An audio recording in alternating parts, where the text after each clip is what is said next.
todos bem-vindos aqui em nosso espaço Caminho da Luz. O tema que nós escolhemos hoje é mensagens extraterrestres. O que os nossos irmãos das estrelas têm para nos dizer? O que ao longo desses, 60 anos de ufologia, que a gente considera a ufologia moderna, a partir do ano de 1947. Então nós temos uma divisão, para efeito de estudo. Tudo que existe antes de 1947, nós consideramos uma arqueufologia, uma ufologia antiga. E a partir de 1947 que começam a aparição do fenômeno disco voador, batizado com este termo Flying Saucers nos Estados Unidos, que nos Estados Unidos foi batizado como pires voador, e não como disco voador. Até o termo aqui traduzido para nós ficou meio estranho, porque disco é uma coisa plana, chata, E na verdade a descrição que o Kenneth Arnold deu lá nos Estados Unidos sobre o que ele tinha avistado, ele disse que ele tinha avistado um objeto que parecia um pires com a xícara emborcada nesse pires. Se você botar o cabinho da xícara, ficaria assim, Mas seria mais ou menos esse tipo de coisa que ele tinha visto, Ok? Então é isso. Então a partir de 1947, as aparições desses objetos começaram a acontecer em massa no planeta. Ok? Logo após a Segunda Guerra Mundial. Durante a Segunda Guerra Mundial teve muitos eventos também. Mas, como eu disse, esta é o marco que a gente, na ufologia, coloca como início do fenômeno ufológico. Então, na verdade, nós temos que entender que a presença extraterrestre, ela acontece desde os primórdios de nossa civilização, desde a pré-história, ok? Nós somos acompanhados, nós fomos visitados, somos constantemente visitados por essas inteligências mais avançadas. Mas nós vivemos uma experiência kármica neste planeta, uma experiência onde nós nascemos, crescemos e morremos. E a maioria de nós não sabe o significado de nossa existência aqui na Terra. Não sabe de onde eu vim, para onde eu vou, o que eu estou fazendo aqui. Ou seja, não tem a mínima consciência sobre a vida após a morte, sobre toda essa dimensão oculta de nossa realidade. Só que podem ter certeza de uma coisa, os ETs sabem. Os seres extraterrestres, essas inteligências avançadas que nos visitam, na verdade, elas estão compromissadas com toda essa experiência planetária chamada Terra. E compromissado com essa experiência no sentido de entender o homem, a civilização aqui encarnada e a civilização desencarnada. Este aspecto da ufologia que raramente um ufólogo toca em seu trabalho. A maioria da ufologia que nós vemos por aí é uma ufologia do disco voador, mas tendo muito pouco contato com a inteligência que está por trás desse disco voador. Então, no meu trabalho, se vocês quiserem compreender a fundo, eu tenho um seminário com 8 DVDs sobre ufologia, falando do aspecto esotérico e espiritual da ufologia, mostrando esse lado do ET, que o ET são seres transcendidos, são seres que operam nas dimensões que vocês chamam de mortos, ou a dimensão espiritual. Só que eles usam um avanço tecnológico tão grande que eles podem adensar e materializar em nosso meio quando bem entendem. Da mesma forma que qualquer espírito avançado com autorização do plano astral superior pode se materializar também, dialogar, conversar e partir. O Chico Xavier, na década de 60, 50, 60, trabalhou com muitas sessões de materialização de espírito aqui no Brasil. Entendeu? Então, este fenômeno parece que são fenômenos dissociados.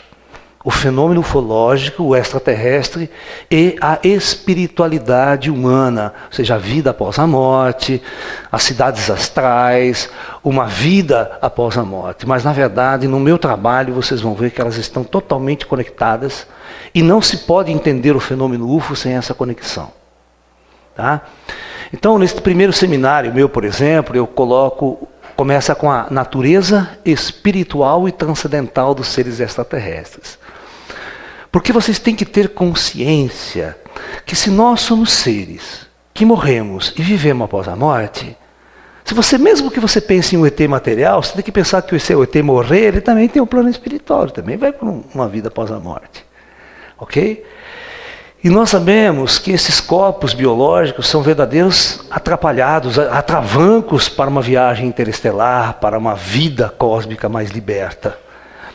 Mas o corpo astral não.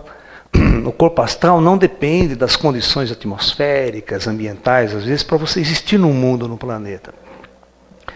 E o espírito, ele tem essa capacidade muito mais livre de navegar pelas estrelas, de caminhar, não é? Eu acho que a maioria de vocês já deve ter assistido o filme Nosso Lar, não assistiram? O filme do Chico Xavier, psicografado, né, pelo André Luiz. Então vocês assistindo ao filme, vocês viram que tem uma comunidade no mundo astral, e lá tem naves chegando, alta tecnologia, de baixo para cima, lá, enquanto aqui na Terra era 1900 e pouco, né? Você está entendendo? E vocês têm que entender que durante toda a nossa Idade Média, a Idade Antiga, a Idade de Cristo, aquela coisa toda, as cidades astrais mantinham essa tecnologia. Ok? Então, na verdade, nós temos que entender a nossa existência e a experiência planetária Terra na relação entre essas duas dimensões. Nós temos que ter consciência de que existe uma vida na superfície da Terra e existe uma vida na outra dimensão, que nós podemos chamar na dimensão espiritual. E elas estão juntas. A única coisa que não permite que as pessoas desse plano tenham uma relação direta com os espíritos é a percepção. As pessoas não percebem, mas os espíritos andam ao nosso lado o tempo todo. E da mesma forma que os espíritos andam ao nosso lado o tempo todo, os seres extraterrestres, também em espírito, andam ao nosso lado o tempo todo. Então, nós vamos fazer a seguinte premissa para entender as mensagens extraterrestres que nos chegam, tá? Que nos chegam constantemente, e entender o que esses irmãos das estrelas querem nos dizer nas suas mensagens. Às vezes mensagens ocultas, às vezes mensagens subliminares, às vezes mensagens em sonhos. Tá? Tem uma série de mensagens que chegam, mensagens através de sensitivos, psicografadas, cíclopes, né? Circles, crop circles, né? E às vezes a cara deles mesmo, né? Que nós vamos dar um toque para vocês. Então veja bem, nós temos que imaginar que o plano espiritual Terra, o planeta Terra, o projeto Terra é um sistema assim, olha. Nós temos o plano, quem está encarnado no plano físico, na superfície planetária, e nós temos também o plano espiritual Terra, que você pode dividir, a grosso modo, em 4 grandes níveis. O primeiro que a gente chama de umbral, onde os espíritos estão na mais profunda incompreensão da sua própria existência, é igual ao povo da superfície. O povo da superfície está tudo no umbral. Ninguém sabe o que está fazendo aqui, para que veio, a que veio, né? Não tem a mínima noção da sua natureza espiritual. Isso se chama trevas do sentido espiritual.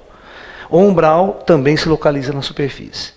Então essas pessoas que morrem com essa escuridão, elas vão viver durante um tempo nessa escuridão no plano espiritual, até um processo de acordar, né?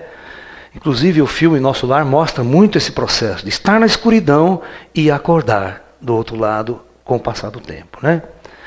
Aí nós temos um lugar, uma outra dimensão que a gente chama de penumbral, um lugar entre as trevas e a luz. A cidade de Nosso Lar, colocada no filme, está nessa região. Porque você nota lá que você tem as pessoas lúcidas, conscientes, os trabalhadores e aqueles que são resgatados, que são trazidos para acordar da sua viagem planetária Terra. Mais acima nós podemos chamar que temos um plano da luz, onde aqui todos os entes que habitam são seres acordados, são seres lúcidos da sua experiência planetária, da sua natureza espiritual. Né? E um outro plano que nós vamos chamar de os ascensionados. Ok? Esses ascensionados são aqueles seres que passaram por N encarnações aqui na superfície e viveram a sua última e, depois de estar na luz, eles não retornam mais a planos densos da matéria. Terminou o seu ciclo reencarnatório. Esse processo evolutivo na superfície de mundos materiais. Aqui na Terra. Aí esses seres começam a trabalhar em dimensões elevadas. Tem várias situações. Ele pode pleitear uma saída do projeto Terra e voltar para as estrelas. E pode passar um tempo trabalhando para o projeto Terra, servindo a humanidade. E aqui em cima, acima de tudo, nós temos o famoso Comando Planetário Terra. São inteligências muito avançadas que operam nessas dimensões espirituais, que criaram, coordenaram e projetam essa vivência planetária. Ok? Só que isso é praticamente quase que uma lei universal. Se você pegar outros mundos que estejam habitados no plano físico, você vai ter exatamente a mesma situação. Você tem o planeta X, você tem os habitantes que estão na superfície do planeta X, e você vai ter as dimensões lá. E você vai ter o grande comando planetário do mundo X. Ok? Então, olha o que eu quero dizer para vocês. Preste atenção. Quem é que possui a verdadeira sabedoria cósmica? Quem está encarnado ou quem está aqui em cima? Então, na verdade, o que nós temos que saber que aqueles que estão libertos da matéria, estão nesses planos ascensionados, no caso, os ascensionados aqui na Terra a gente costuma chamar de fraternidade branca, né?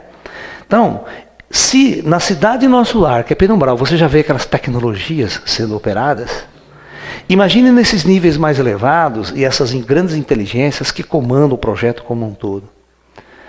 Você tem que entender que toda aquela infraestrutura, toda aquela tecnologia, toda aquela cidade é manipulada, é construída, é trabalhada. Nesses planos aqui, ó, você vê um intercâmbio interestelar constante. Aqui chegam naves, saem naves, chegam naves, saem nave. Só que quem está aqui embaixo não sabe nada do que está acontecendo. Não sabe de nada. É a mesma história de você ver o filme Nosso Lar, né? Tá lá o André Luiz, aqui embaixo, achando que é médico, que sabe tudo, e o mundo está acontecendo lá em cima, né? Uma sociedade inteira funcionando no mundo espiritual. Agora, tenham certeza de uma coisa. Esses dois comandos planetários, ó, estão em constantes contatos. É aí que se dá o verdadeiro intercâmbio interestelar com as inteligências que estão realmente abertas, conscientes e lúcidas. Nós estamos karmicamente presos aqui na superfície terrestre para viver uma jornada kármica. Você vê, ó, estou preso, ó. A gravidade me atrai. E o nosso atual nível de percepção científica, a gente não consegue nem chegar na Lua, né? Chega uma carroça, cara, parece cair uns pedaços na Lua, a nossa nave espacial, né? A nossa nave espacial para ir na Lua é uma verdadeira bomba. É o famoso rojão aperfeiçoado. Aquele rojão de varia que você taca fogo. Né? O foguete não passa disso. Agora, quando você vê essas naves extraterrestres operando, não faz um ruído, não faz um barulho, paira, antigravitacional, aquela tecnologia avançada. E outra, é tão avançada a tecnologia dele que eles aparecem aqui, de repente eles somem do nada, eles saltam para essas dimensões aqui. Somem no espaço. Desaparecem. Fazendo com que a nossa tecnologia, a nossa visão de ET material, de mundo material, seja distorcida completamente. Né?